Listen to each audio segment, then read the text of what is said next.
Going on, everybody? The Iceman here on the Jeffrey Rose Iceman V2013 YouTube channel on this Saturday. Yeah, it's the Iceman's birthday.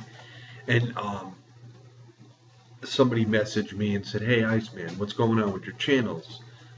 We noticed, or I noticed that both your channels are dropping in subscribers and they're around, it's the same count for both channels." And I said, well, here's how it is. Things here on YouTube will never change, and I don't care if they change. People want to play, let them play. Numbers don't mean a thing to me anymore, like they used to. They used to bother me in the past. They haven't bothered me in a very, very long time. I still get the people to view. Everybody knows who the Iceman is, and that's all that matters to me. And with all that being said, TNA is bound for glory. Another pretty good show this past weekend, TNA. I liked the main event, the ladder match. The Hardy Boys have really, really boosted TNA to the certain point where the ratings are starting to go up.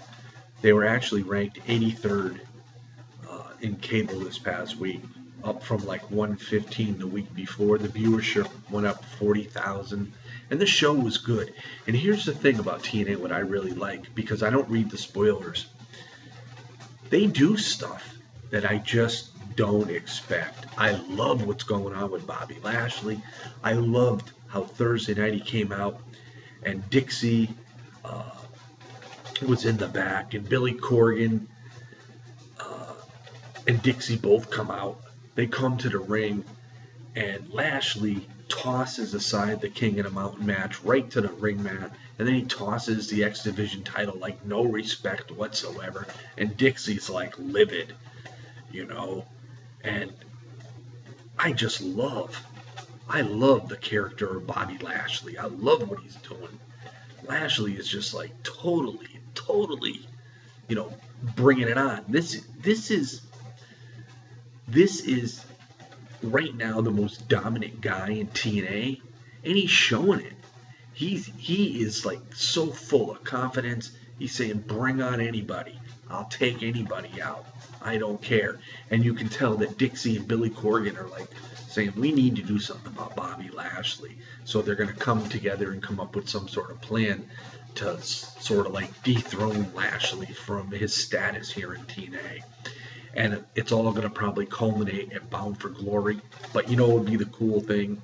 You know, a lot of people would say, well, you know, give it to Ethan or give it to Galloway. And now we have Aaron Rex here, or even Mike Bennett.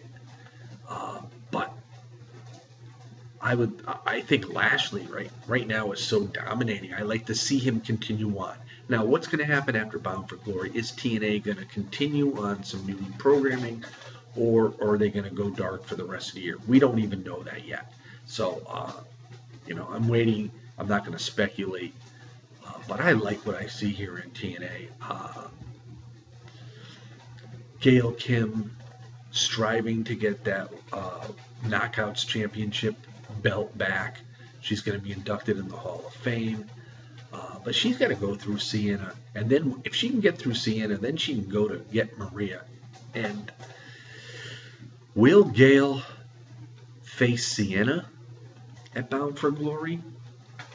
Or will it finally be Maria, the one she wants to get her hands on the most? And that'd be really cool, too. There's a lot of good stuff going on. And yeah, James Storm being suspended by Billy Corgan after Thursday's episode. Storm coming out pretty much complaining that there was a 3 count right in the beginning of his match with Lashley, but Brian Hebner was busy helping Borash out of the ring, didn't see it.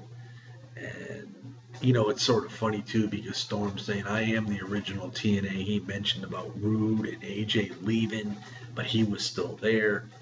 But really, if you're a fan and you're listening to James Storm, is he sort of feeling sorry for himself? So then he took the beer bottle and broke it over the head of one of the security guys. And Corgan suspended him indefinitely. Now, there are rumors Storm is going to WWE NXT. If he does, he does. Because realistically in TNA, what more can James Storm do? He had a great run in TNA. But, sometimes when there's only so much you can do, you need to move on and you need to better yourself. So good luck to James Storm. But each and every week, because I don't read the spoilers, TNA fascinates me because to me it's so unpredictable. A lot of these wrestling shows are very, very predictable from week to week. TNA to me isn't, and I love what's going on with the Hardys right now. The Hardy Boys were great. They were like one of the top tag teams back in the day in the other promotion. Right now, these two guys are probably the biggest they ever were since those days. So it's brought a new life to these guys as well. So if you haven't watched TNA and you're not a fan of TNA because you are a WWE mark, that's okay. But you're on the borderline, not sure. If you haven't watched these last few months, really, TNA has really grown into its own. And now Billy Corgan being president, we'll wait and see what's going to happen here because right now I see a lot of good things going on and I can only see much better in the near future. So give it a shot. I don't think you'll be disappointed. So on this Saturday, this is the Iceman. Have yourself a great day. I know I'm gonna. And we'll see y'all next time. Peace out, everybody.